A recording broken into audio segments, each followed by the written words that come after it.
Alright, so Verge recently came out with a controversial video on the workflow playlist.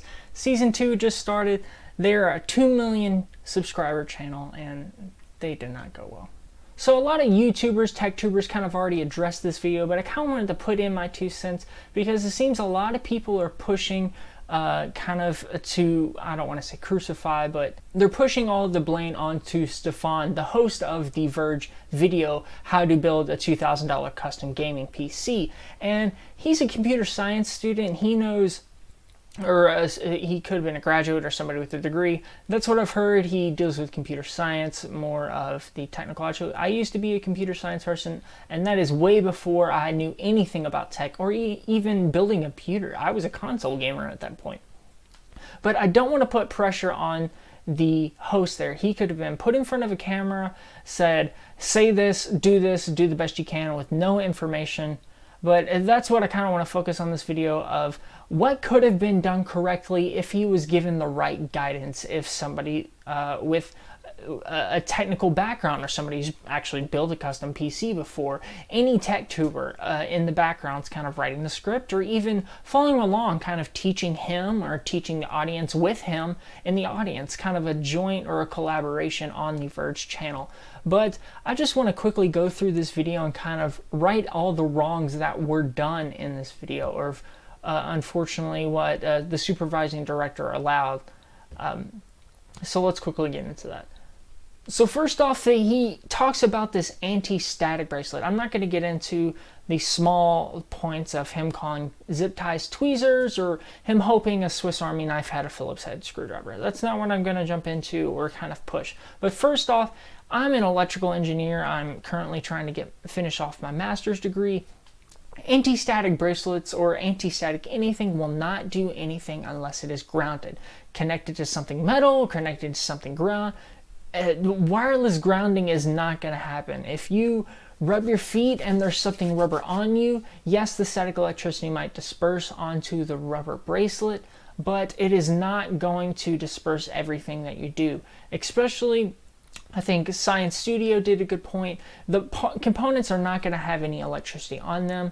So the components are mostly safe unless you are rubbing your feet or rubbing around in your chair. It is not going to do anything. The anti-static bracelet in this video is not going to have any benefit for that. So the first thing he does is put the motherboard into the case. I would highly recommend you build everything outside of the case first. Put the CPU in the motherboard, put the RAM inside, but even put the NVMe drive that he used. He used a Samsung 970 Pro, or I think it was an Evo, that he threw into that he put into the board, and that was after everything was installed into the case.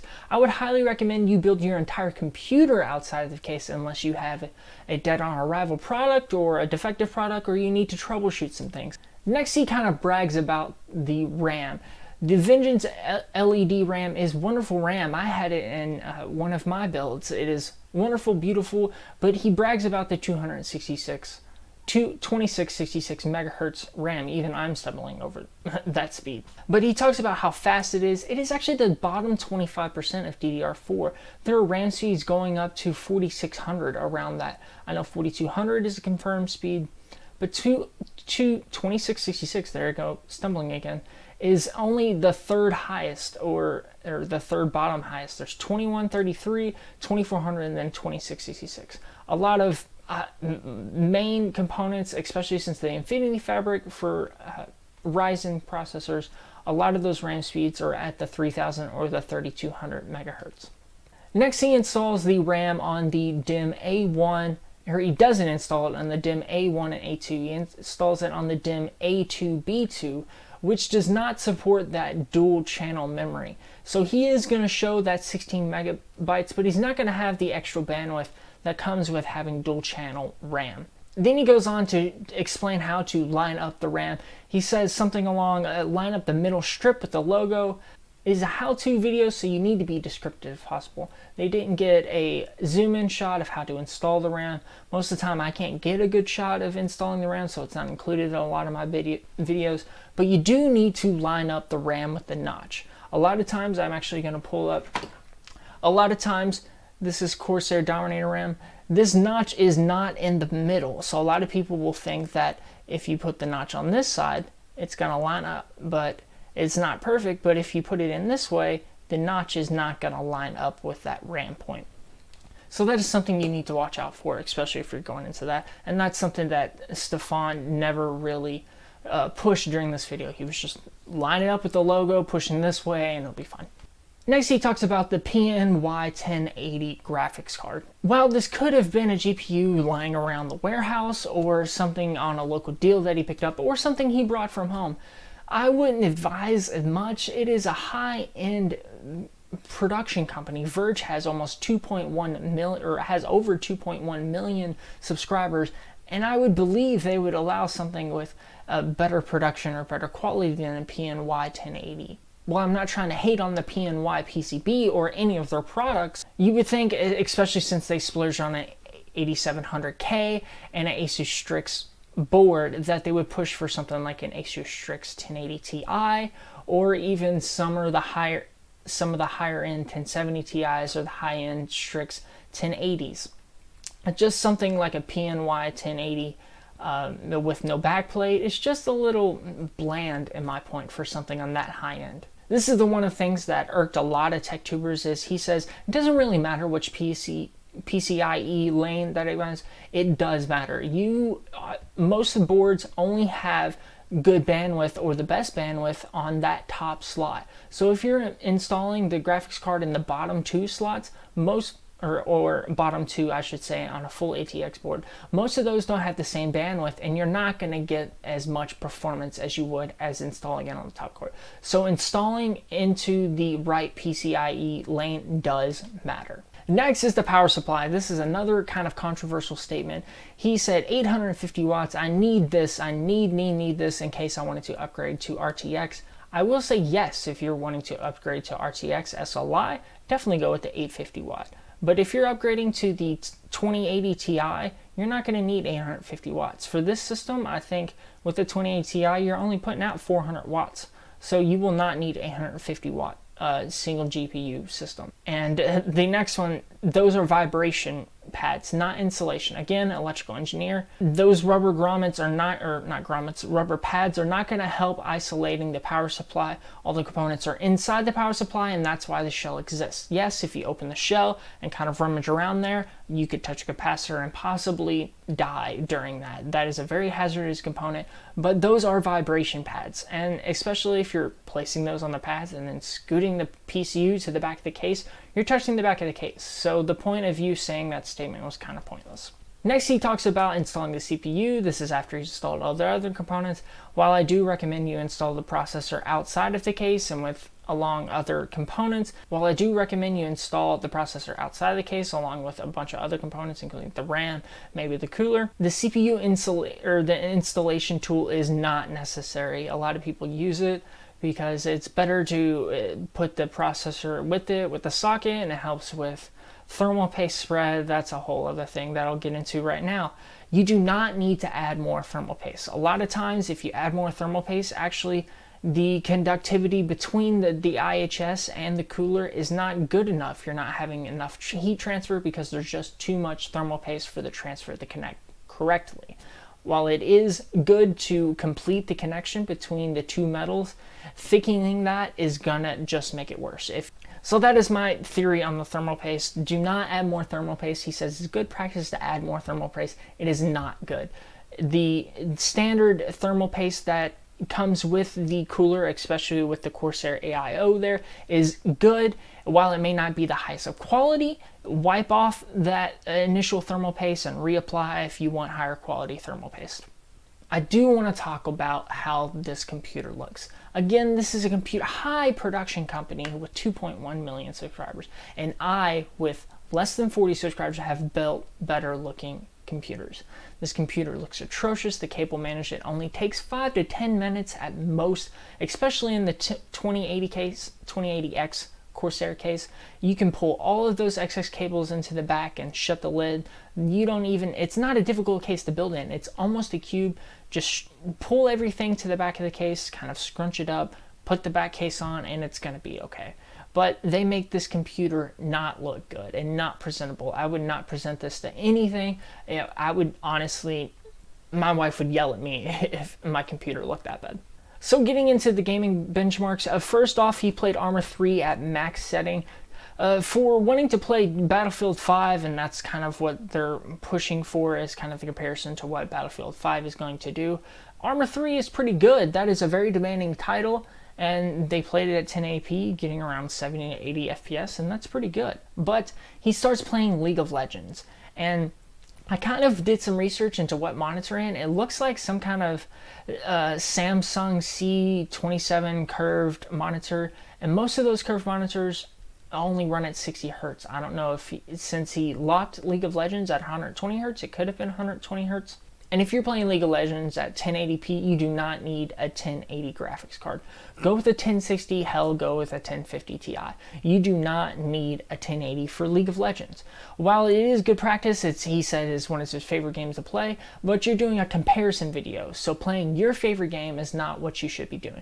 You should be doing other games. You should be doing something like GTA in 4K, or something comparable to the GTA 5. But let's just jump into kind of the part breakdown. I know I talked over kind of the quirks of the video, but let's just quickly jump into the part breakdown and see what's going on. So here we are with the parts that kind of what I've picked through and kind of seen what they most likely have. I think the one thing that might be wrong is the storage, and the PNY video card is a little off, but everything comes to a total of $1,700. And that could easily been fixed, especially if you want to stay with this Intel processor. But I'm going to quickly show you of what I would have done with all of these materials, or kind of improving these materials. And maybe if you guys want, I could build this. But here's what I put. So first off, I went with that hexa-core processor that Stefan briefly talked about, the Ryzen 5 1600. If you're looking for a 6-core processor, this is what you should be looking at, especially if you're only gaming at 1080. I went with that same Corsair 110i Liquid AIO. Unfortunately, there isn't a B350 chipset on this Strix board, so I went with this Tough series, one of their better builds, and it's had great power delivery for overclocking, and especially with that Corsair AIO, that's going to work just fine. I went with actually a Platinum Dominator because you'll see it'll go better with the color scheme, but I went with that 3000 megahertz with the Infinity Fabric of Ryzen. Having that higher RAM speed, higher than 2666, is going to be good, and with those thick heat spreaders, you could possibly overclock this higher than 3000 megahertz, maybe 3200, if you're lucky 3600 or 3666. Then we have that 970 NVMe drive, and then I jump down to the graphics card. And this is what I'm talking about. You could save $50 to $100 if you're only playing at 1080 with this Titanium 1070. This is a beautiful card, and I highly recommend this MSI Titanium card. The 1070 Ti is going to do just as much work, especially if you overclock it, as a 1080, and it looks so much better. It has this awesome silver backplate. I could put some B-roll of mine that I currently have. Looks amazing, and you can easily get it at around $300 or $350 and save $100 on a used GPU, and it'll look better and perform about the same as that PNY 1080. Then we have that 280X micro ATX case, beautiful white case, and they kind of undersold it with that terrible cable management, but that can be addressed with this next low wattage 520 watts bronze fully modular power supply. I know that HX 850 power supply was fully modular, but that 850 power supply, let's go back to this list, $160 retail at the lowest online. This $60 power supply is going to do just as much and do just as well as any other power supply. What was the rating on this? This is 80 plus gold, so you are going to save a little bit more money on that, but it's not even working at 80%. That rating is for, they are doing above 80% at 90% usage. So if you're only using 40% of that wattage, that rating goes out the window. So at that 520 watts, this high wattage is only using 344, so that bronze weighting is going to push it, especially if you're overclocking, and you're going to get that correct rating. So this build actually comes out to $1,300, $400 less than the PC part picker build of what Verge actually come together, and $650 to $680 cheaper than what the YouTube video actually claimed it to be.